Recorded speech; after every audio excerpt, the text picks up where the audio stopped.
Magandang araw mga kalabs! Ngayong araw na ito, gagawa tayo ng homemade mango ice cream. At sa ating homemade mango ice cream, 3 ingredients lang yung ating kakailanganin.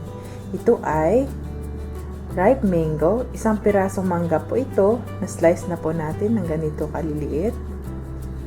Yung ating condensed milk, at saka yung ating all-purpose cream. Sa ating condensed milk, ang nabili ko ay mayroon na siyang flavor na mango. Pero kung wala kayo nito, pwede na rin gamitin yung plain condensed milk lang. So, yun na mga kalabs. Umpisahan na po natin yung paggawa natin ng homemade mango ice cream. So, yung una natin gagawin, ilagay lang natin sa ating mixer yung ating all-purpose cream at i-beat lang natin ito hanggang sa umalsa.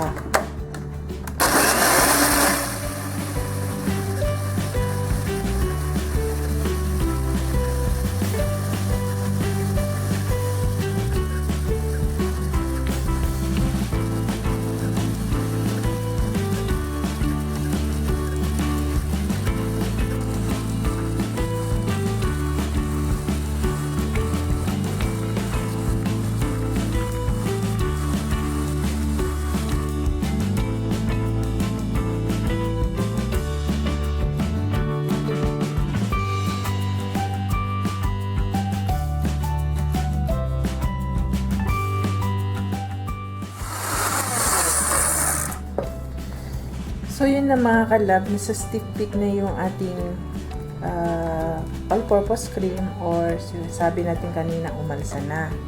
So, ilalagay na po natin yung ating condensed milk.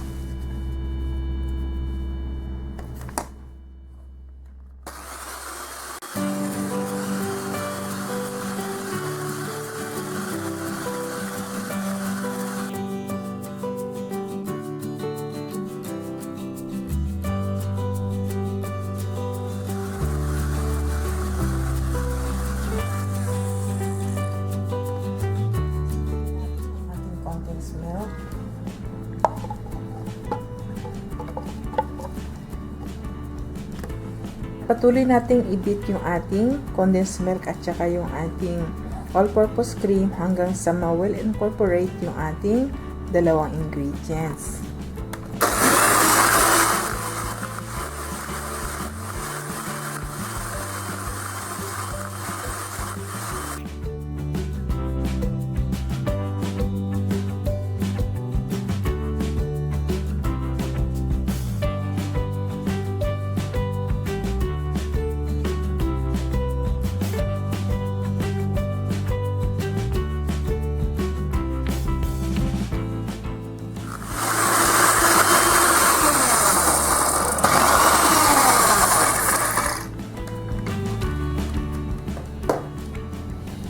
So, ito na mga kalabs, pwede na itong lagyan ng ating mangga. So, ready na itong ating all-purpose cream at saka yung ating mango. So, kung inyo nakita, ang ganda na ng kanyang texture. So, ipo-fold in na natin dito yung ating ripe mango na hiniwa natin kanina ng maliliit. Ito yung ating ripe mango. Ilalagay na natin, ipo-fold in natin dito sa ating all-purpose cream at saka yung sa ating condensed milk mixture. So, ilagay natin lahat.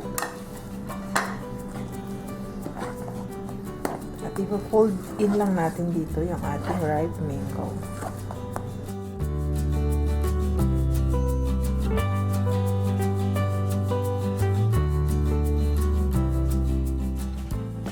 So, ito na mga kalabs. Ready na ito ang ating ice cream para ilagay sa ating lagayan. So, sa ating ice cream, ang gagamitin natin yung empty ice cream na lagayan. So, ilagay natin dito yung ating nagawang ice cream. So, bubuhos lang natin siya.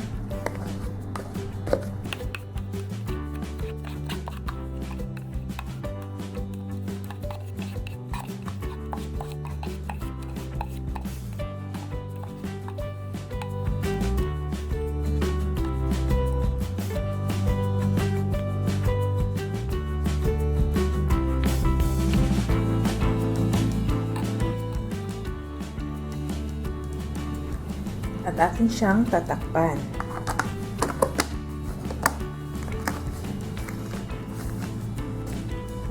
So, ito na mga kalabs, ready na po ang ating mango ice cream. Ilalagay na po natin ito sa freezer. So, palalamigin lang natin ito hanggang sa tumigas sa loob ng 6 na oras o sa isang buong gabi. So, tara na, ilagay natin sa freezer.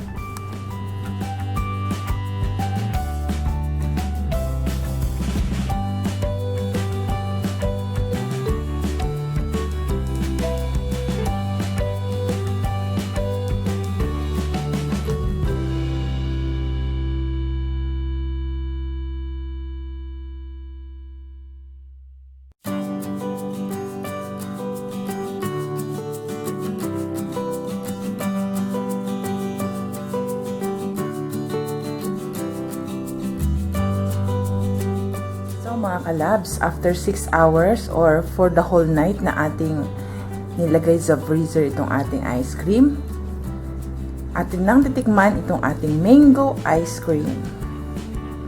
So, tikman na po natin siya mga kalabs. At ako'y takam na dito.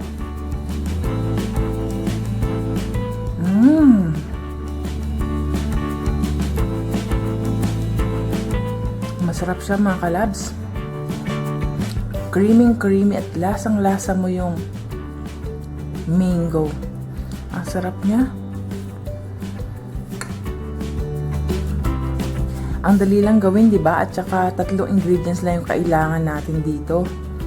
At tapos yung kinalabasan napakasarap na ice cream. Sarap mga kalabs. Tiyak mag-i-enjoy talaga yung mga kids dito.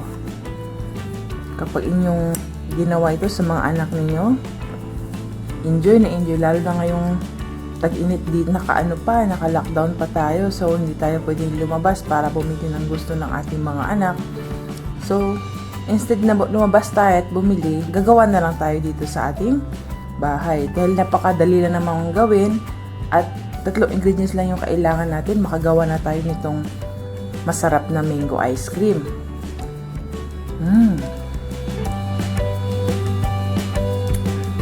So yun mga kalabs, kapag nagustuhan nyo yung video na ito, please give me a thumbs up.